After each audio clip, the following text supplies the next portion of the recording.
Hi all, welcome back to Sudha blog Kannada. ಎಲ್ಲರೂ ಹೇಗಿದ್ದೀರಾ? ಎಲ್ಲರೂ ಚೆನ್ನಾಗಿದ್ದೀರಾ ಅಂದ್ಕೊಂಡಿದ್ದೀನಿ. ಬನ್ನಿ, ಇವತ್ತಿನ ನನ್ನ 30 ಡೇಸ್ ಚಾಲೆಂಜಿನ 4ನೇ ದಿನ. ಇವತ್ತಿನ ನನ್ನ ಡಯಟ್ ರೋಟೀನ್ ಹೇಗಿರುತ್ತೆ ನೋಡೋಣ ಬನ್ನಿ. ಇವಾಗ ನಾನು ವಾಕ್ ಹೋಗ್ಬಿಟ್ಟು ಬಂದು ಸಿನ್ನಮನ್ ವಾಟರ್ ರೆಡಿ ಮಾಡ್ಕೋತಾ ಇದ್ದೀನಿ. ಸಿನ್ನಮನ್ ವಾಟರ್ ರೆಡಿ ಮಾಡ್ಕೊಳ್ಳೋಕ್ಕೆ ನಾನು 1.5 ಗ್ಲಾಸಷ್ಟು ನೀರು ಹಾಕ್ಕೊಂಡಿದ್ದೀನಿ. ಅದಕ್ಕೆ ಒಂದು ಸ್ವಲ್ಪ ಚಕ್ಕೆ ಹಾಕ್ಕೊಂಡಿದ್ದೀನಿ. ಇವಾಗ 1 ಸ್ಪೂನಷ್ಟು ಜೀರಿಗೆ ಹಾಕ್ಕೋತಾ ಇದ್ದೀನಿ. ನಾನು ಬೆಳಿಗ್ಗೆ ಸಿನ್ನಮನ್ ವಾಟರೇ ತೊಗೊಳ್ಳೋದು. ಏಕೆಂದರೆ ನನಗೆ ಫಸ್ಟಿಗೆ ವೆಯ್ಟ್ ಲಾಸ್ ಜರ್ನಿ ಸ್ಟಾರ್ಟ್ ಮಾಡಿದಾಗ ತುಂಬ ಹಸಿವಾಗ್ಬಿಡೋದು, ಏನಾದರೂ ತಿನ್ನಬೇಕು ಅನ್ನಿಸ್ತಾಯಿತ್ತು. ಅದಕ್ಕೆ ನನ್ನದು ಕಂಟ್ರೋಲ್ ಆಗಲಿ ಅಂತ ನಾನು ಇದನ್ನೇ ತೊಗೊಳ್ಳೋದು. ನಿಮಗೂ ಕೂಡ ಏನಾದರೂ ಮತ್ತೆ ಹಸಿವಾಗೋದು, ಏನಾದರೂ ತಿನ್ನಬೇಕು ಅಂತ ಅನ್ನಿಸ್ದಾಗ ಈ ಡ್ರಿಂಕ್ಸ್ ತೊಗೊಂಡು ನೋಡಿ, ತುಂಬ ಹೆಲ್ಪ್ ಆಗುತ್ತೆ. ನಿಮಗೆ ಹಸಿವಾಗೋದು ಕಂಟ್ರೋಲ್ ಆಗುತ್ತೆ. ಚೆನ್ನಾಗಿ ಬಾಯ್ಲ್ ಆಗ್ತಾಯಿದೆ ನೋಡಿ. ಇವಾಗ ರೆಡಿ ಆಗಿದೆ. ನಾನು 1 ಕಪ್ಪಷ್ಟು ವಾಟ್ರ್ ತೊಗೊಂಡಿದ್ದೀನಿ. ಅದಕ್ಕೆ ಬಾದಾಮಿ ತೊಗೊಂಡಿದ್ದೀನಿ. ನಾನು ನೆನೆಸಿರೋ ಬಾದಾಮಿನ ತೊಗೋತೀನಿ. ಇದು ನಾನು 7 o'clock ತೊಗೊಂಡ್ಬಿಡ್ತೀನಿ.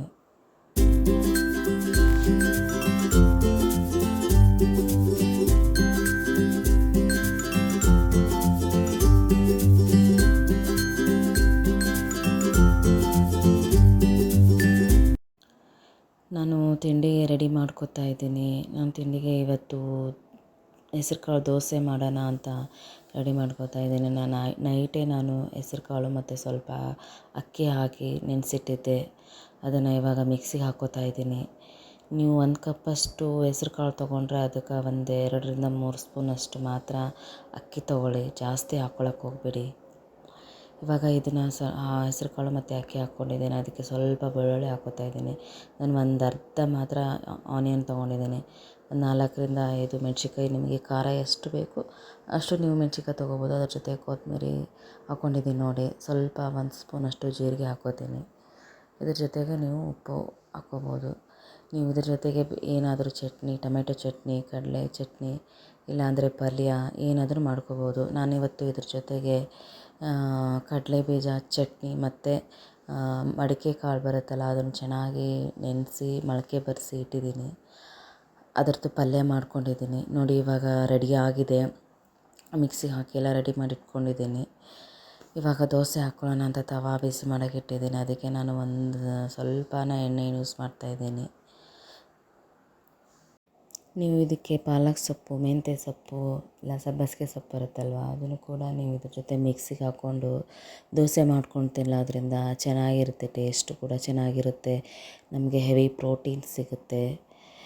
ಈ ಥರ ಕಾಳುಗಳು ತಿನ್ನೋದ್ರಿಂದ ನಮ್ಗೆ ವೆಯ್ಟ್ ಲಾಸ್ ಮಾಡೋಕ್ಕೆ ತುಂಬ ಹೆಲ್ಪ್ ಆಗುತ್ತೆ.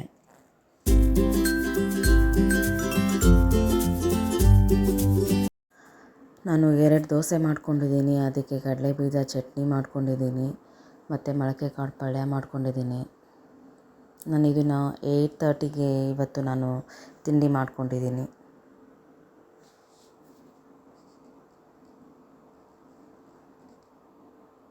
ಇವತ್ತು ನನ್ನ ಹೆವಿ ಪ್ರೋಟೀನ್ ಬ್ರೇಕ್ಫಾಸ್ಟ್ ಇದು.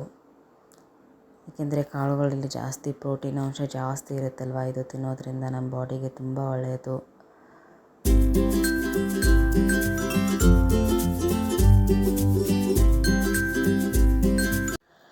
ನಾನಿವತ್ತು ಪೈನಾಪಲ್ ತೊಗೊಂಡಿದ್ದೀನಿ. ಇದಕ್ಕೆ ಸ್ವಲ್ಪ ಉಪ್ಪು ಹಾಕ್ಕೊಂಡಿದ್ದೀನಿ, ಚಿಲ್ಲಿ ಪೌಡರ್ ಹಾಕ್ಕೊಂಡಿದ್ದೀನಿ ಮತ್ತು ಮೆಣಸು ಪೆಪ್ಪರ್ ಯೂಸ್ ಮಾಡಿದ್ದೀನಿ. ಈ ಫ್ರೂಟ್ಸ್ ತಿನ್ನೋದ್ರಿಂದ ನಮಗೆ ಡೈಜೆಷನ್ಗೆ ತುಂಬ ಹೆಲ್ಪ್ ಆಗುತ್ತೆ. ನಾನು ಮಧ್ಯಾಹ್ನ ಊಟಕ್ಕೆ ರೆಡಿ ಮಾಡ್ಕೋತಾ ಇದ್ದೀನಿ. ಆನಿಯನ್, ಟೊಮ್ಯಾಟೊ ಎಲ್ಲ ಕಟ್ ಮಾಡಿ ಇಟ್ಕೊಂಡಿದ್ದೀನಿ. ಇದನ್ನು ನಾನು ಬೆಳಿಗ್ಗೆನೇ ವಿಡಿಯೋ ಮಾಡಿರೋದು. ಇದು ನಾನು ದೋಸೆ ಜೊತೆ ಮಡಿಕೆ ಕಾಳು ಪಲ್ಯ ಏನು ತೊಗೊಂಡಿದ್ದೀನಲ್ವ, ಅದನ್ನೇ ನಾನು ಮಧ್ಯಾಹ್ನ ಊಟಕ್ಕೆ ಕೂಡ ತೊಗೋತಾ ಇರೋದು. ಇವತ್ತು ನನ್ನ ಫುಲ್ ಡೇ ಬರೀ ಹೆವಿ ಪ್ರೋಟೀನ್ಸ್ ಜಾಸ್ತಿ ಇರುತ್ತೆ. ಯಾಕೆಂದರೆ ನಾನು ಬೆಳಿಗ್ಗೆನೂ ಕೂಡ ಹೆಸರುಕಾಳು ದೋಸೆ ತೊಗೊಂಡೆ. ಅದರಲ್ಲೇ ಜಾಸ್ತಿ ಪ್ರೋಟೀನ್ ಅಂಶ ಜಾಸ್ತಿ ಇರುತ್ತೆ. ಇವಾಗ ಪಲ್ಯ ತೊಗೋತಾ ಇದ್ದೀನಿ. ಇದು ಕೂಡ ನೆನೆಸಿರೋ ಕಾಳಲ್ಲಿ ತುಂಬ ನಮಗೆ ಪ್ರೋಟೀನ್ಸ್ ಸಿಗುತ್ತೆ. ಅದಕ್ಕೆ ಇವತ್ತಿನ ನನ್ನ ಡಯಟ್ ಫುಲ್ ಹೆವಿ ಪ್ರೋಟೀನ್ ಚೆನ್ನಾಗಿರುತ್ತೆ. ವೆಯ್ಟ್ ಲಾಸ್ ಮಾಡ್ಕೊಳ್ಳೋಕ್ಕೆ ತುಂಬ ಈ ಥರ ನಾವು ಪ್ರೋಟೀನ್ ಅಂಶ ಜಾಸ್ತಿ ತೊಗೊಳ್ಳೋದ್ರಿಂದ ನಾವು ವಾರದಲ್ಲಿ ಒಂದು 3-4 ದಿನ ಜಾಸ್ತಿ ನೆನೆಸಿರೋ ಕಾಳುಗಳನ್ನು ತಿಂತಾನೇ ಇರಬೇಕು. ಇವಾಗ ನಾನು ಎಣ್ಣೆ ಹಾಕ್ಕೊಂಡು ಅದಕ್ಕೆ ಜೀರಿಗೆ, ಸಾಸಿವೆ, ಕರಿಬೇವಿನ ಸೊಪ್ಪು ಮತ್ತು ಆನಿಯನ್ ಹಾಕ್ಕೊಂಡು ಚೆನ್ನಾಗಿ ಫ್ರೈ ಮಾಡಿಕೊಂಡು ಅದಕ್ಕೆ ಏನು ಮಡಿಕೆ ಕಾಳಿದೆಯಲ್ಲ ಅದು ಕೂಡ ಹಾಕ್ಕೊಂಡು ಅದಕ್ಕೆ ಸ್ವಲ್ಪ ಅರಿಶಿನ, ಸ್ವಲ್ಪ ಉಪ್ಪು, ಹಸಿ ಮೆಣಸಿನ್ಕಾಯಿ ಪೇಸ್ಟ್ ಬರುತ್ತೆ ಅದು ಕೂಡ ಹಾಕ್ಕೊಂಡಿದ್ದೀನಿ ನೋಡಿ. ಇವಾಗ ಇದು ಚೆನ್ನಾಗಿ ಬೇಯಲಿ. ಒಂದು 5 ನಿಮಿಷ ಕ್ಲೋಸ್ ಮಾಡಿ ಚೆನ್ನಾಗಿ ಬೇಯಿಸ್ಕೊಳ್ಳಿ. ನೀರು ಅಂಶ ಬಿಡಬೇಕು, ಅದು ಅಲ್ಲಿವರೆಗೂ ಬೇಯಿಸ್ಕೊಳ್ಳಿ. ಇವಾಗ ಅದಕ್ಕೆ ಮೇಲೆ ನಾನು ಟೊಮೆಟೊ ಹಾಕ್ಕೊಂಡಿದ್ದೀನಿ. ಎಣ್ಣೆಯಲ್ಲೇ ಟೊಮೆಟೊ ಹಾಕ್ಕೊಂಡ್ಬಿಟ್ರೆ ಒಂಥರ ಮೆತ್ತಗಾಗ್ಬಿಡುತ್ತೆ ಟೊಮೆಟೊ. ಅದಕ್ಕೆ ನಾನು ಲಾಸ್ಟಲ್ಲಿ ಹಾಕ್ಕೋತಾ ಇದ್ದೀನಿ ಟೊಮೆಟೊನ. ಇದಕ್ಕೆ ಇವಾಗ ಸ್ವಲ್ಪ ನೀರು ಹಾಕಿಬಿಟ್ಟು ನಾನು ಒಂದು 5 ನಿಮಿಷ ಬೇಯಿಸ್ಕೊತೀನಿ. ಯಾಕೆಂದರೆ ಜಾಸ್ತಿ ಬೇಯಿಸ್ಕೊಳ್ಳಲ್ಲ. ತುಂಬ ಬೆಂದೋಗ್ಬಿಟ್ರೆ ಚೆನ್ನಾಗಿರಲ್ಲ ಟೇಸ್ಟು. ಸ್ವಲ್ಪ ಬೆಂದೋದ್ರೆ ಚೆನ್ನಾಗಿರುತ್ತೆ ಅಂತ ನಾನು ಒಂದು 5 ನಿಮಿಷ ಬೇಯಿಸ್ಕೊಂಡು ಇದಕ್ಕೆ ನಾನು 1 ಸ್ಪೂನಷ್ಟು ಹಸಿ ಕೊಬ್ಬರಿ ಹಾಕ್ಕೊಂಡಿದ್ದೀನಿ ಮತ್ತು ಕೊತ್ತಂಬರಿ ಕಟ್ ಮಾಡಿ ಕೂಡ ಹಾಕ್ಕೊಂಡಿದ್ದೀನಿ ನೋಡಿ. ಇವಾಗ ರೆಡಿ ಆಗಿದೆ. ನಾನು ಇದ್ರ ಜೊತೆಗೆ 2 ಚಪಾತಿ, ನಾನು ಕಾಳು ಪಲ್ಯ ತೊಗೊಂಡಿದ್ದೀನಿ ಮತ್ತು ಸೌತೆಕಾಯಿ, ಕ್ಯಾರೆಟ್ ತೊಗೊಂಡಿದ್ದೀನಿ. ನಾನು 1:30 ಅಷ್ಟೊತ್ತಿಗೆಲ್ಲ ಊಟ ಮಾಡ್ಕೊಂಡು ಬಿಡ್ತೀನಿ. ನಾನು ಇದ್ರ ಜೊತೆ 1 ಗ್ಲಾಸಷ್ಟು ಮಜ್ಜಿಗೆ ಕೂಡ ತೊಗೊಂಡಿದ್ದೀನಿ. ಚೆನ್ನಾಗಿರುತ್ತೆ ಟೇಸ್ಟು. ನೀವು ಕೂಡ ಟ್ರೈ ಮಾಡಿ ನೋಡಿ. ಇಷ್ಟೇ ಫ್ರೆಂಡ್ಸ್ ನನ್ನ ಮಧ್ಯಾಹ್ನದ ಊಟ.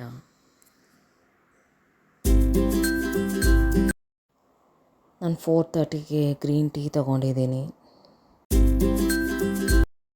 ನಾನು ರಾತ್ರಿ ಊಟಕ್ಕೆ ಸಲಾಡ್ ಮಾಡ್ಕೊತಾ ಇದ್ದೀನಿ. ಸಲಾಡ್ ಮಾಡ್ಕೊಳ್ಳೋಕ್ಕೆ ನಾನು ವೆಜಿಟೇಬಲ್ಸ್ ಎಲ್ಲ ಆಲ್ರೆಡಿ ಕಟ್ ಮಾಡಿ ಇಟ್ಕೊಂಡಿದ್ದೀನಿ. ಕ್ಯಾರೆಟು, ಬೀನ್ಸು, ಸೌತೆಕಾಯಿ, ಆನಿಯನ್ನು ಮತ್ತು ಟೊಮ್ಯಾಟೊ.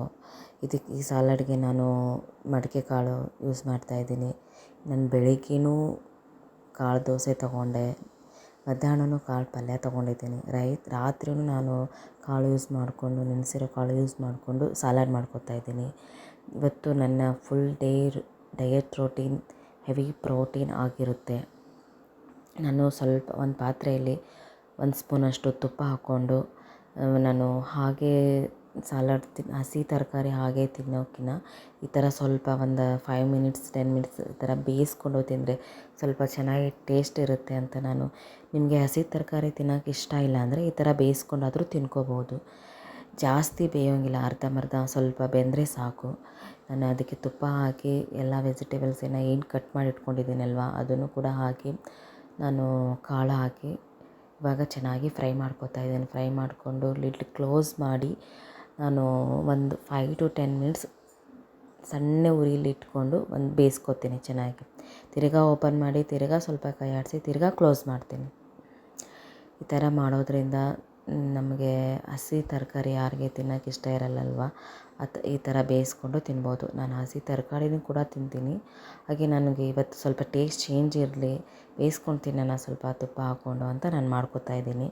ಇದಕ್ಕೆ ಸ್ವಲ್ಪ ನಾನು ಚಿಲ್ಲಿ ಫ್ಲೇಕ್ಸ್ ಬರುತ್ತೆ ಅದಕ್ಕೆ ಹಾಕ್ಕೊಂಡಿದ್ದೀನಿ, ಸ್ವಲ್ಪ ಉಪ್ಪು ಹಾಕ್ಕೊಂಡಿದ್ದೀನಿ, ಪೆಪ್ಪರ್ ಹಾಕ್ಕೋತೀನಿ. ಇಷ್ಟೇ ಫ್ರೆಂಡ್ಸ್. ಲಾಸ್ಟಲ್ಲಿ ಒಂದು ಕಟ್ ಮಾಡಿರೋ ಕೊತ್ತಂಬರಿ ಸೊಪ್ಪು ಹಾಕ್ಕೊಂಡ್ರೆ ಇಷ್ಟೇ ನಾನು ಇವತ್ತಿನ ಸಲಾಡ್. ಇಷ್ಟೇ. ಇವಾಗ ಇದು ರೆಡಿ ಆಗಿದೆ ನೋಡಿ. ಇದಕ್ಕೆ ಸ್ವಲ್ಪ ನಾನು ಮೇಲೆ ಲೆಮನ್ ಕೂಡ ಹಾಕ್ಕೋತೀನಿ. ನಾನು ಟೊಮೆಟೊನ ಮತ್ತು ಸೌತೆಕಾಯಿನ ಬೇಯಿಸ್ಕೊಂಡಿಲ್ಲ, ಯಾಕಂದರೆ ಅದರಲ್ಲಿ ನೀರಿನ ಅಂಶ ಇರುತ್ತಲ್ವ, ನೀರು ಬಿಟ್ಕೊಂಡ್ಬಿಡುತ್ತೆ. ಅದು ಟೊಮೆಟೊನ ನೀವು ಸೌತೆಕಾಯಿನ ಹಾಗೇ ತಿನ್ಬೋದು, ಅದಕ್ಕೇನು ಬೇಯಿಸ್ಕೊಂಡು ತಿನ್ನಲೇಬೇಕು ಅಂತ ಏನೂ ಇಲ್ಲಲ್ವ. ಕ್ಯಾರೆಟು ಮತ್ತು ಬೀನ್ಸು ಸ್ವಲ್ಪ ಹಾಗೆ ತಿನ್ನೋಕ್ಕಾಗಲ್ಲ ಅಂದರೆ ಬೇಯಿಸ್ಕೊಂಡು ತಿನ್ಬೋದು. ನಾನು ಟರ್ಮರಿಕ್ ಮೀಲ್ ಕೂಡ ರೆಡಿ ಮಾಡಿ ಇಟ್ಕೊಂಡಿದ್ದೀನಿ. ಇದನ್ನು ನಾನು 9:30ಗೆ ತೊಗೊಂಡಿದ್ದೀನಿ. ಇಷ್ಟೇ ಫ್ರೆಂಡ್ಸ್ ನನ್ನ ಇವತ್ತಿನ ಹೆವಿ ಪ್ರೋಟೀನ್ ಡಯಟ್. ಈ ವಿಡಿಯೋ ನಿಮಗೆ ಇಷ್ಟ ಆಗಿದ್ದರೆ ಪ್ಲೀಸ್ ಲೈಕ್ ಮಾಡಿ, ಶೇರ್ ಮಾಡಿ, ನನ್ನ ಚಾನಲ್ನ ಸಬ್ಸ್ಕ್ರೈಬ್ ಮಾಡ್ಕೊಳ್ಳಿ. ನಿಮಗೆ ಏನು ಅನಿಸುತ್ತೆ ನನಗೆ ಕಮೆಂಟ್ ಮಾಡಿ ತಿಳಿಸಿ. Thank you friends. ಯಾರೆಲ್ಲ ಈ ವಿಡಿಯೋ ನೋಡ್ತಾ ಇದ್ದೀರೋ ಅವ್ರಿಗೆಲ್ಲ ಥ್ಯಾಂಕ್ ಯು.